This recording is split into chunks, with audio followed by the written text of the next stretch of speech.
Beleza. Muito obrigado, senhor presidente. Eu queria agradecer ao senhor a convocação desta sessão de hoje da comissão. Por seu intermédio, queria agradecer aos integrantes da comissão a sua presença e, de forma especial, à relatora, senadora Vanessa Graziotin. Como os senhores sabem, se assim o determinarem, a comissão e o Senado, terei a grande honra de servir em Dublin como embaixador do Brasil junto à Irlanda. Procurarei ser sucinto e reservar mais tempo para as perguntas que desejem fazer. Pensando sempre em termos de Brasil, é inevitável que se chegue à conclusão que a Irlanda é um pequeno país, nada mais que 0,8% do tamanho do Brasil. Divide uma ilha, ocupa 26 dos originais 32 condados dessa ilha, o restante é hoje a Irlanda do Norte, parte do Reino Unido. Tem 4.200.000 habitantes, o que é pouco mais do que 2% da população do Brasil. Tem recursos naturais muito limitados. No entanto, é um país extremamente interessante e singular, com uma história riquíssima, marcada por resistências a invasões sucessivas, vikings, normandos, ingleses, uma história marcada por um longo período de uma relação tipicamente colonial dentro da Europa ou das suas imediações, e uma história marcada também por grandes tragédias, como as grandes fomes de 1740 e 1840, em que a Irlanda, na primeira delas, teve 400.000 mortos e 850.000 pessoas que tiveram que emigrar forçosamente. Na segunda, segundo alguns autores, a tragédia foi ainda maior, com a população se reduzindo de 8 milhões de habitantes para 4 milhões. Os outros, a diferença por mortes e imigrações forçadas.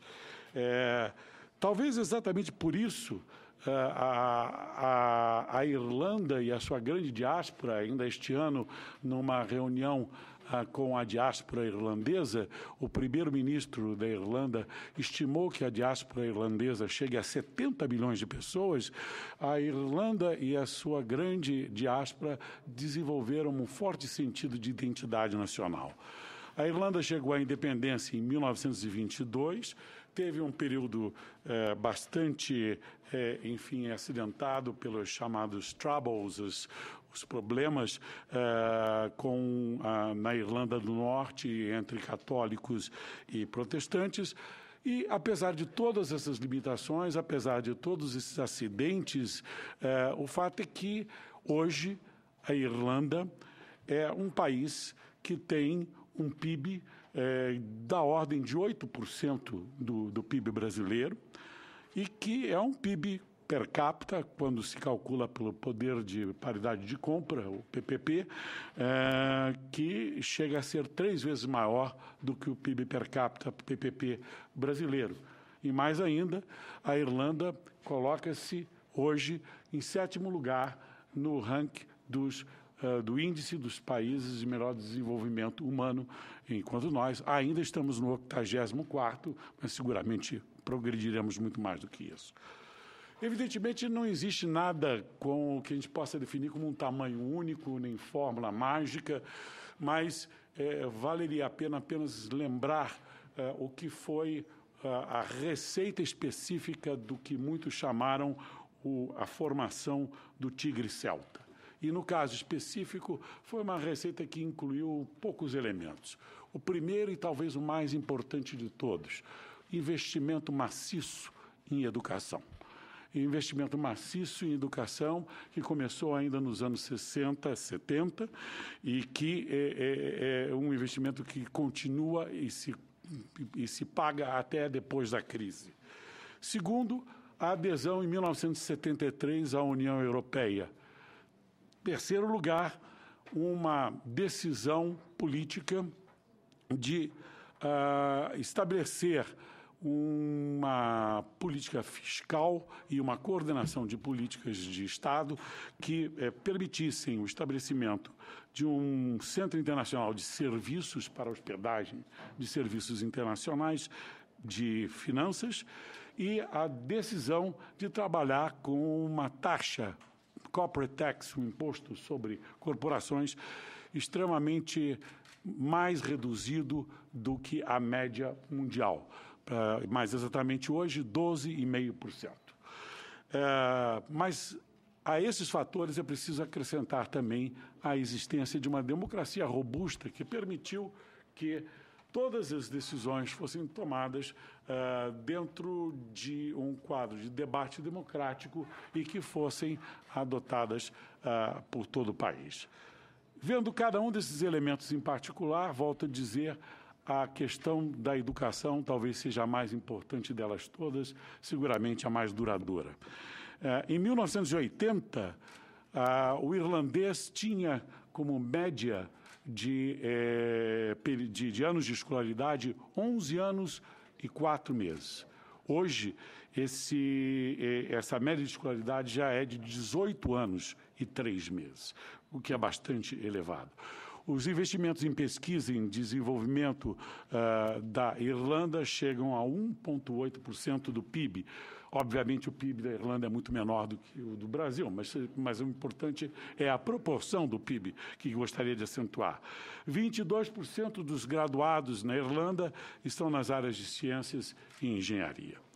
No caso da adesão da UE, de imediato, evidentemente, isso se traduziu com uma abertura, uma diversificação dos parceiros comerciais da Irlanda. Até 1973, 90% do comércio irlandês passava pelo Reino Unido. Com essa diversificação, a economia pôde ganhar um alento novo. Mas, mais do que isso, também é preciso se ressaltar que, durante 10 anos, a Irlanda, no processo de inclusão dentro da União Europeia, se beneficiou de transferências que chegavam a 4% do valor do PIB da Irlanda anualmente e que até hoje recebe aportes pela política agrícola comunitária que são da ordem de 1 bilhão e 900 milhões de dólares, o que em boa parte explica a forte presença da Irlanda como um país exportador de gado, de carne e de carne bovina. Como nada se faz sem que haja um custo associado, houve também uma elevação de custos e, em um primeiro momento, não logrou a Irlanda baixar a sua taxa de desemprego, mas, sem dúvida alguma, a sua adesão à União Europeia resultou numa mudança do perfil econômico do país e da sua inserção no sistema internacional. Sobre as políticas fiscais que eles adotaram, elas basicamente foram uma redução de impostos procurando atrair multinacionais, sobretudo das áreas de informação e tecnologias de comunicação, e fármacos e químicos. E a criação de um centro internacional de serviços financeiros e a permissão para a criação de empresas de um só objetivo, os Special Purpose Vehicles, que são, na realidade, empresas que foram utilizadas basicamente para esses derivativos, a formação de fundos derivativos, hedge funds e assim por diante. Tudo isso se completou, essas políticas se completaram com o oferecimento de uma mão de obra altamente qualificada e com custos que eram comparativamente menores do que os custos dos vizinhos, cerca de 25% mais baixos do que os vizinhos. Os resultados foram muito positivos, e esse é o chamado tigre celta, em um primeiro momento. O PIB cresceu muito. De 2000 ele era 131 bilhões de dólares, em 2008 chegou a 259 bilhões de dólares. O desemprego chegou a se reduzir da faixa de 14%, 15% até 4%. Pela primeira vez, a Irlanda teve mais imigração do que emigração, e os fluxos anuais de capital estrangeiro chegaram a cerca de 25% do PIB irlandês, embora só 6,4% disso em investimentos diretos estrangeiros. O resto eram investimentos capitais que se dedicavam a fundos derivativos. Com isso, a exportação de bens e serviços da Irlanda passou a representar 121% do seu PIB, enquanto as importações de bens e serviços passaram a representar 98% do seu PIB. O tigre celta passou a ter, então, uma nova composição, uma nova cara. A economia irlandesa passou a depender de 72% dos seus serviços, 26% da sua indústria e apenas quase que residual, embora importante, 3% da agricultura. O que era inevitável é que a quebra do sistema financeiro internacional em 2008, a crise econômica que se seguiu, chegasse à Irlanda e chegasse exatamente pelo lado financeiro, que era o lado mais vulnerável de todos. O shadow banking, esse sistema de hospedagem, que viveu como um grande ativo, tendo como grande ativo uma regulação, digamos, mais liberal, transformou-se nesse dia seguinte num ônus para todo o país. A última operação de socorro montada para a economia irlandesa, que envolveu 88 bilhões de dólares aportados pelo Fundo Monetário Internacional, pela Comissão Europeia e pelo Banco Central da Europa, mais 22 bilhões de dólares aportados pela própria Irlanda. Desse total de 110, mais ou menos, 45 bi foram necessários para participar do salvamento do setor financeiro, que não tinha, como nós tínhamos no Brasil, um colchão e uma proteção e normas que permitissem uma maior resistência à crise. O resultado, portanto, da crise foi um resultado alto. A dívida, como parcela do PIB, saltou de 22% em 2007, que era bastante baixo, se nós considerarmos que o Brasil tem 42% por aí, para quase 120% hoje em dia. O desemprego voltou a mais de 14%, no caso dos jovens, para mais de 30%, e a taxa bruta de formação de capital, que é a taxa de investimento, vamos dizer assim, caiu de 25% para 13% do PIB. Obviamente, tudo isso abriu também uma série de questionamentos sobre algumas das medidas que faziam parte, alguns dos elementos que faziam parte dessa receita da formação do tigre celta. O questionamento mais óbvio é a questão da vulnerabilidade do setor financeiro, que também foi agravada porque a liquidez excessiva, sem que houvesse um crescimento proporcional da economia real, fez com que se formasse também uma bolha imobiliária alimentada pela especulação, e isso também tem seu custo. Mas o questionamento hoje envolve em setores da sociedade e setores políticos da Irlanda um questionamento sobre o aproveitamento relativamente baixo das vantagens fiscais oferecidas. Há alguns cálculos feitos na área acadêmica de que essa corporate tax de 12,5% pode, por uma série de conjugações de instrumentos, chegar a se reduzir a coisas como uma taxa efetiva de 4% e não de 12,5%. Há questionamentos também sobre a diferença entre o que é a gente usar uma tecnologia e a gente ter a capacidade efetiva de gerar tecnologia. Isso tem, evidentemente, um peso muito grande no que significa a determinação do quanto se pode agregar de valor em termos econômicos.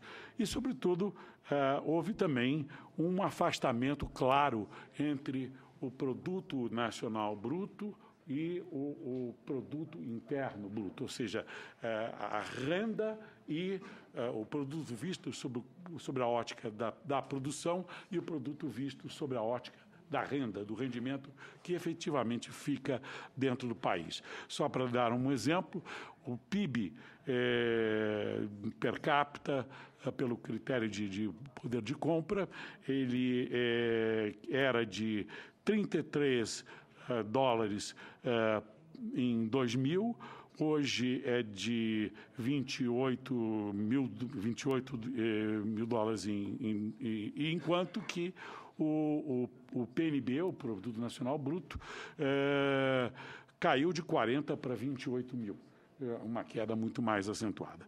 Obviamente, tudo isso também resulta em pressões sociais que põem em questão maior a questão do custo da austeridade. O que procura fazer o governo irlandês? O primeiro-ministro Enda Kenny foi muito claro a respeito disso, quando diz que não precisamos de uma nova geração desesperançada.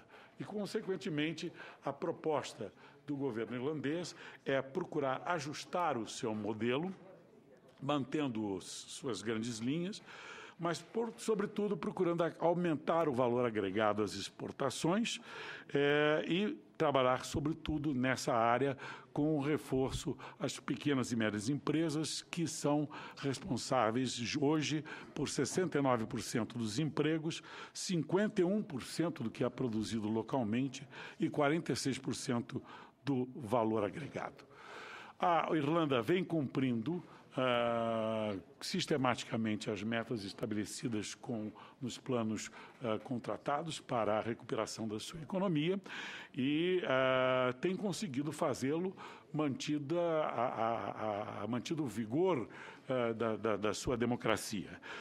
No momento, a coalizão que está no poder, que chegou ao poder em 2011, é formada pelo Fine Gael, que é definido como de centro-direita, e o Partido Trabalhista é definido como centro-esquerda.